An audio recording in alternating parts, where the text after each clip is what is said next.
Thank you for joining me here on the 48 Blitz preview show. I'm your host, Cam Derr. Last year, I think the word you described the Iron Bowl was wacky. This one a lot less wacky than last year, but Auburn, they had their chances, just unable to cash in on those 4 turnovers. Final Four, they took down powerhouse program that is UNC. They got revenge on Clemson, so staring down the barrel at the reigning national champions, well, that doesn't scare this team, not even a little bit. It wasn't going to be Nick Saban at the helm of the Alabama Crimson Tide. It had to be somebody that was going to keep championships in Tuscaloosa. Less than 1% of high school baseball players actually get to live out their dream and make it to the big leagues.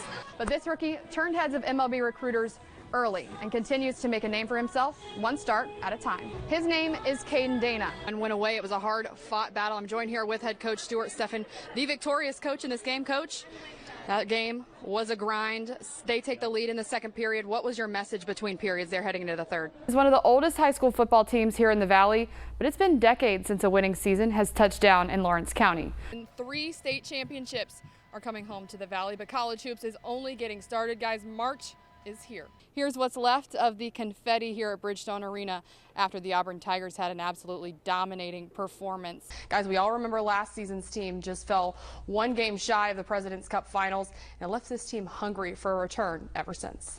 Leaps from 5th in the final moments of the race while the rest of the field went up in smoke. I told you I wanted to hear some confidence out of the Tigers, right? Well, today I think they came in here with a smooth, quiet confidence, a little bit of swagger too out of those guys. And to follow, yeah, it's the all-new head coach of the Alabama Crimson Tide. In his very first season leading the charge, it's Kalen DeBoer. In the round of 64 today, the #1 overall seed in the tournament sent Alabama State packing after a 20-piece win for the Tigers. But at times, guys, it wasn't pretty, and head coach Bruce Pearl has a new focus for his guys heading into game 2.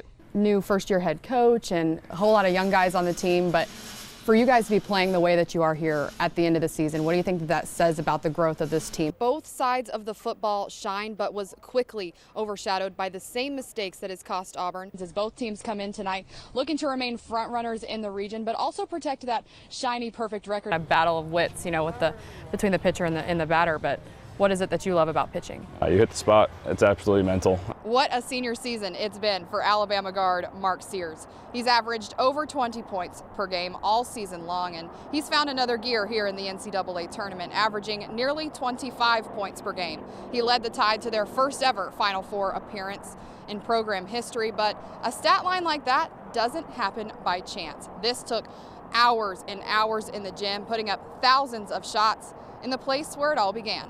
Back home in the Shoals. He began dribbling before he could actually walk. I said, wow, he can dribble. Like he can't even walk. From an early age, Mark Sears had something special. I seen this kid coming out of nowhere, rebounding, jumping, scoring, playing defense, and doing all those good things. And once I noticed it was him, then I knew that, you know, he would be special one day. Being a raw talent on the hardwood earned Sears a spot on varsity as early as his 8th grade season, suiting up for Coach Barker and the Muscle Shoals Trojans.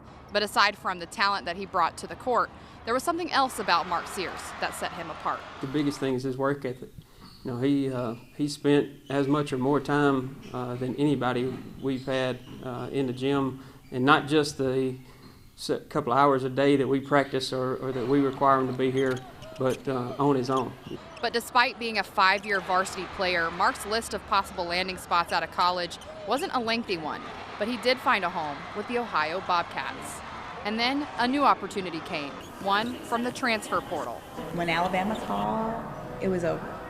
Like instantly, like he knew. And the rest is history, literally. This season, Sears broke the record for single-season points, eclipsing well over 700 and counting, leading his team to their first ever Final Four.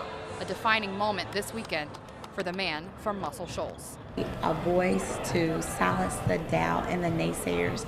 It's been very monumental, and we're so grateful to be alongside of him, cheering and saying the exact same thing from the beginning of the times, that this is where you are supposed to be. first game as the #1 ranked team in the country put a huge target on the Alabama Crimson Tide's back. Welcome in everyone to Vanderbilt Stadium. I'm Cam Derr. So the SEC often considered the best conference in college football, and Vanderbilt's stunning win over Alabama here tonight only further proved that nobody can be taken for granted in this league. In the last 3 meetings, Vanderbilt scored a total of just 3 points, but that changed in the first 5 minutes of this game. A touchdown and a pick six gave the Commodores a 13-0 lead, and they led by as much as 16 points in the first half. But it wasn't time to panic for Alabama. They were able to stay within reach thanks to a pair of touchdowns on the ground from Jam Miller, but they trailed for the first time this season at halftime. The second half was the same story. Vanderbilt, they were able to move the ball effectively with a balanced offensive attack, and the Tide's defense just didn't have an answer for it. The electric Alabama offense that we've seen this season was contained. Ryan Williams with just 3 targets on the day for 82 yards and a pair of touchdowns. Jalen Milroe, he didn't play bad by any means, but even his numbers were down. 18 for 24 passing, 320 total offensive yards. Just wasn't enough to stop Vanderbilt. They upset Alabama 40-35. There was only one option to move forward, to get back to work. I feel we got a great football team. We weren't at our best today, and we're going to find out, really, how much we care about each other and what it looks like moving forward. So, we've been tested in different ways, really, a lot of the games here this season, and this is a different type of test for us now in our response. So in back-to-back weeks, the Vanderbilt Commodores have taken a pair of top 10 teams for quite the ride, and this time they had the Alabama Crimson Tide's number. As Alabama suffers their first loss on the season and in the Kalen DeBoer era, but they'll look to get it back next week when they return home to Bryant-Denny as they welcome in South Carolina. Reporting in Nashville, Cam Derr, 48 Sports, on your side. 2 years older than Wrigley Field and 2 years older than Fenway Park. Rickwood Field has been standing here in Birmingham since 1910, making it America's oldest professional baseball venue. And today, more history was made between its walls as the MLB hosted its first ever Negro League tribute game between the Giants and the Cardinals. Hearing about him, like he's a symbol, kind of, like one of the first Negroes in the league, so it's pretty cool. It was players like Birmingham's own Willie Mays, who passed away on Tuesday, that paved the way for a new era in baseball. One that allowed for ball players to be ball players, regardless of the color of their skin. It's a start, and it's great. It's just a great atmosphere.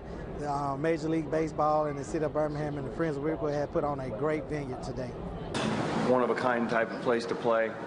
You look around and you kind of can feel what transpired here a long time ago and the players that played on the field, and you just don't get to experience something like this in the middle of the season much. So many of the players that we spoke to highlighted the importance of the history here at Rickwood Field, saying that they hope that this game becomes an annual one. Reporting in Birmingham, Cam Derr, 48 Sports, on your side.